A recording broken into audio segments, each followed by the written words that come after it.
Hello, welcome back. I'm Caitlin, and today I want to ask the question, are street interviews going too far?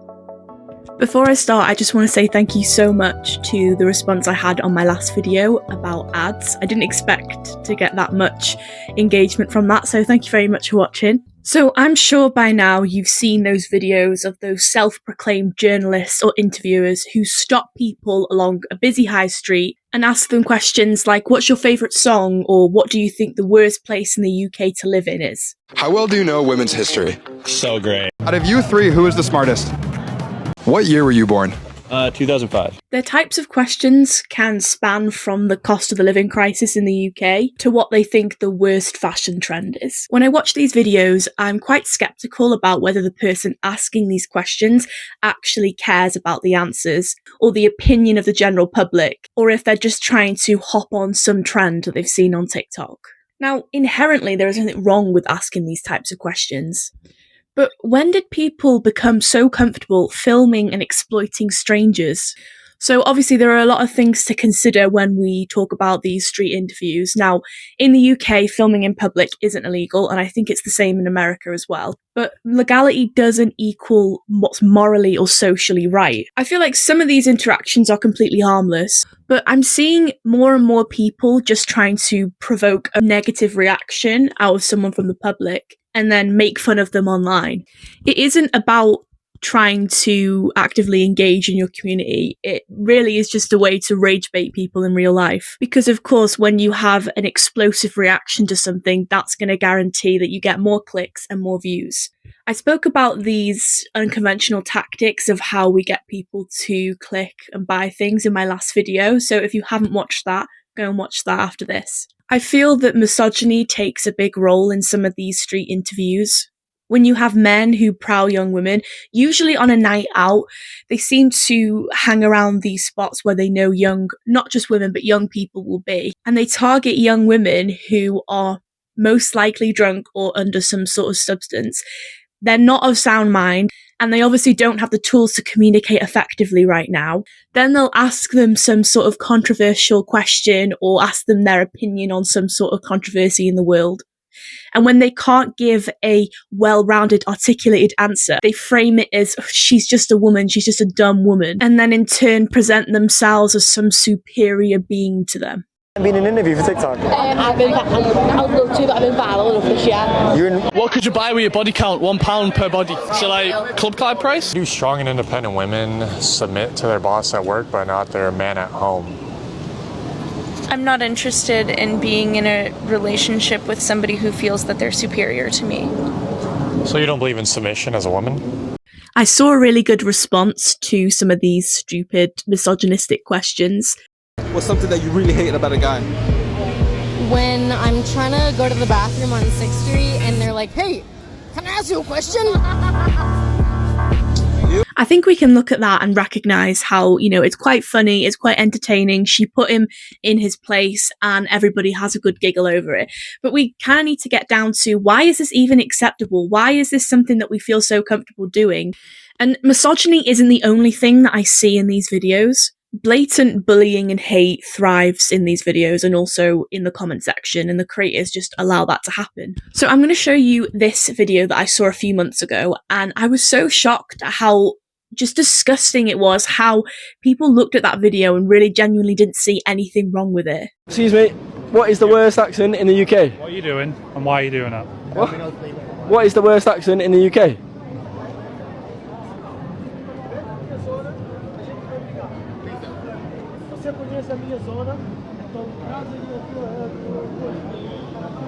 You okay? You're not funny. Now, maybe I've sheltered myself from this type of hate that obviously still exists online, but I thought most people could see how rude and arrogant this is. To approach two strangers who owe you absolutely nothing, ask them a question. These men had the right to ask, what are you doing? Why are you doing it? They don't know the situation they're in. They don't know what you're trying to gain from this. Just because you can do something doesn't mean you should. Like I said, filming in public in the UK is legal, but Why would you want to personally invade someone's privacy like that? Why would you want to disturb the public like that? I feel like the types of people that do this as well are the people that never really grew up once they left secondary school. I've worked in a lot of different places and I still meet people who are my age, in their early 20s, who still act like they're 15. They still have the same type of humour and they still make fun of the same types of people. So another type of these street provokers, as I like to call them, are auditors. And I'm not talking about the recognised and respected auditors that respected organisations use. I'm talking about people who disturb, film the public, film private properties, film people's cars, and then act shocked or superior when people are reasonably suspicious of what they're doing. So I'm going to show you another example. My name is Scott Zimmer. I'm the security team at this church. How can I help you?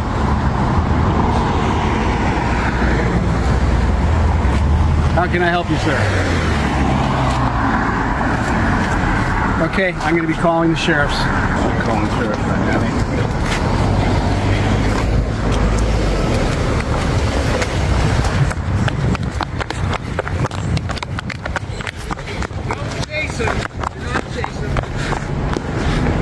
What you doing, bud? What are you doing? What's your name? Why do you have a mask on? Do you want to talk to me? You're not being detained. I'm not forcing you to provide any information or identification. Would you like to give me your identification or tell me why you're here? Okay. Now, the man in that video was wearing a balaclava. You couldn't see his face and he was filming a church. Again, he's not breaking any laws. You can film in public, you can wear all black, and you can cover your face. But when you put those things together, when you're outside a place of worship, in America as well, where guns are prevalent, you're not communicating with the people that obviously have a problem with it.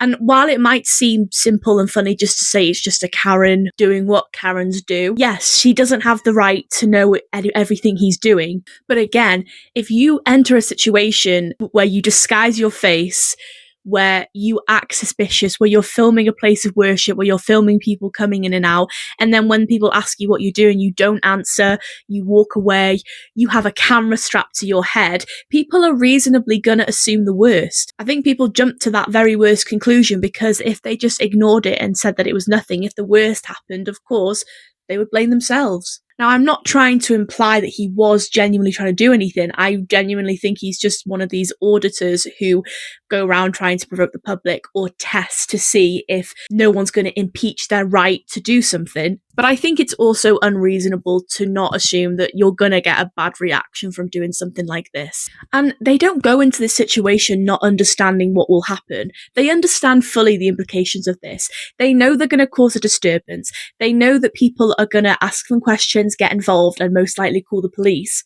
And I think they thrive on that. They like to challenge that. They like to tell people that they are wrong. They rile people up and generate a massive response, again, sometimes from law enforcement. Record it all, post it on social media, and then act as if they're some sort of social crusader doing the work for the good people. How does this benefit anybody? All you've done is create chaos. So the only argument that I could reasonably come up with to try and defend or be in support or favour of these types of people is when they do this to challenge local law enforcement, laws, policies, to make sure that people are acting in accordance to all of these. But I rarely see that actually happen. Most of the time, it is just about causing a massive reaction from people. In this digital age, I think people have a sense of entitlement when it comes to filming.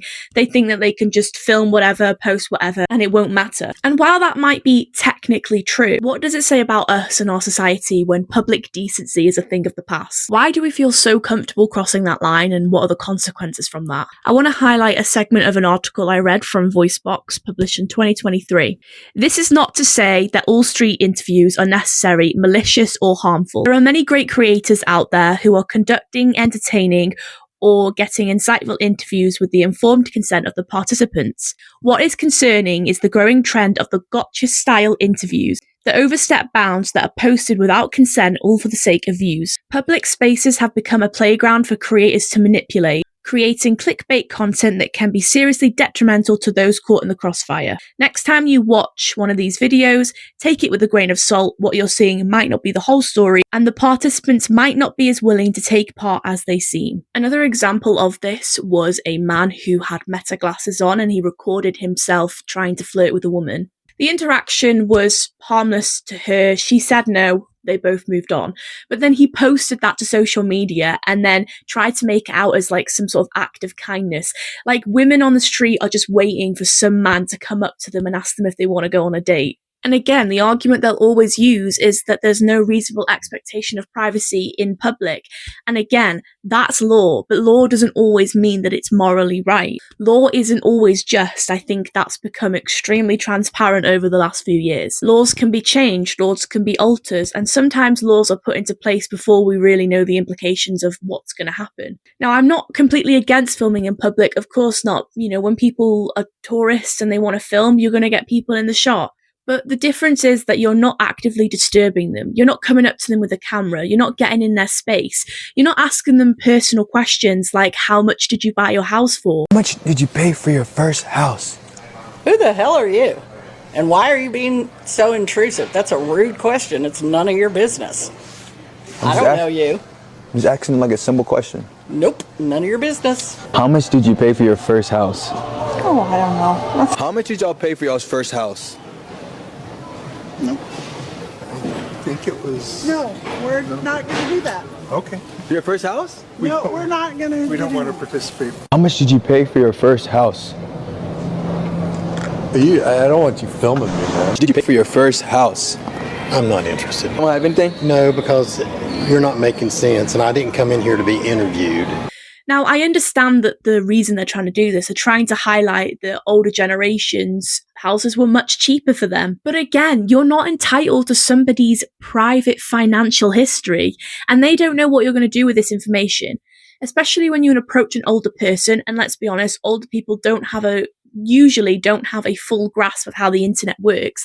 They don't know if somehow you could get private information from them just by stating how much they paid for their house. Social media is addicting, and while it can be a connecting way of living, it can also be incredibly isolating. I think today more than ever, I feel like we're living in an incredibly apathetic world, and some of these examples can be significant proof of that. We get to shape our own realities when we're online. We curate what we see, what we consume, what we buy. We surround ourselves by things that only we like and only we are interested in. So when we arrive to these situations where we do have an opposing view, we struggle to connect and to give people the benefit of the doubt. I feel like we lose what connects us as people, as humans, if we choose to believe that we don't owe each other empathy. And a woman from a street interview actually said it perfectly. You don't owe anybody anything, but you do, because you're a human being. We owe each other empathy, we owe each other decency. I think we should just be empathetic towards everyone. You don't have to make a grand gesture. It could just be giving somebody grace and knowing that this person just snapped at me, but I know they're going through a lot, so I'm just gonna let it be. I'm not gonna instigate, I'll be fine. You just feel, because you can see that this person is hurting for some reason.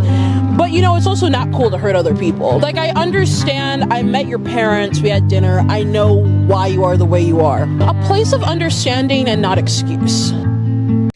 And I just want to say, I don't hate anybody who does street interviews. I don't think, again, street interviews aren't inherently bad things. It's when they choose to cross the line. And I think I was watching a video of an American tourist in Europe trying to give street interviews. And at first I thought, wow, she has a really positive reaction to the people that are denying her request to film them because they're allowed to. But then she said this. No, thank you. Have a good day. Damn, she was down. She was down. She was down. She was down. He spoke for her. What a piece of shit. She was so down. Now, don't get me wrong, I don't know anything about the situation. Obviously, I wasn't there. We don't see his face. We don't see the interaction. We just take what she says as the truth.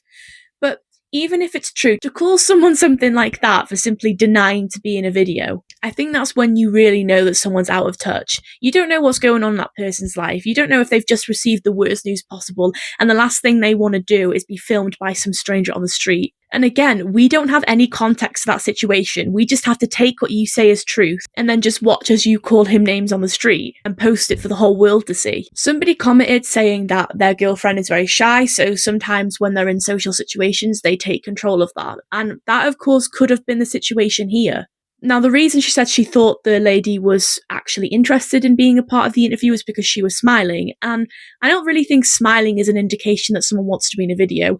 Of course, it can be, but I don't think that's the only thing that you should take as an answer. I'm someone who smiles in very awkward situations. I'm someone who laughs in awkward situations, and it's not because I find it funny or because I'm happy. It's just because it's a natural response. It's my way of trying to de-escalate an awkward situation. I just think it was really bold of her to post that online and to think that everybody was just going to support her and say, yes, aren't you great? When we truly don't know why that person said no. And even if they were rude, even if they just didn't want any part of it, they're entitled to say that. You thinking that you're entitled just to film, it very much feels like someone who's never heard the word no in their life. I've never been approached by someone doing a street interview, but if you have, then just remember that you are completely within your rights to say no, and you are also completely within your rights to question why they are doing it and why they feel comfortable disturbing people. Yes, some people might be really excited to do a street interview and they might want to partake in that, but ask them first. Be polite. Again, we owe each other empathy. As people, especially nowadays, we owe each other empathy. We owe each other the benefit of the doubt. Just think a little bit before you have that idea of someone in your head and you don't know them. Thank you so much for watching this video. I hope you liked the lights that I put up here. Somebody in my last video said my setup was really whimsical. And I didn't really realise that it was.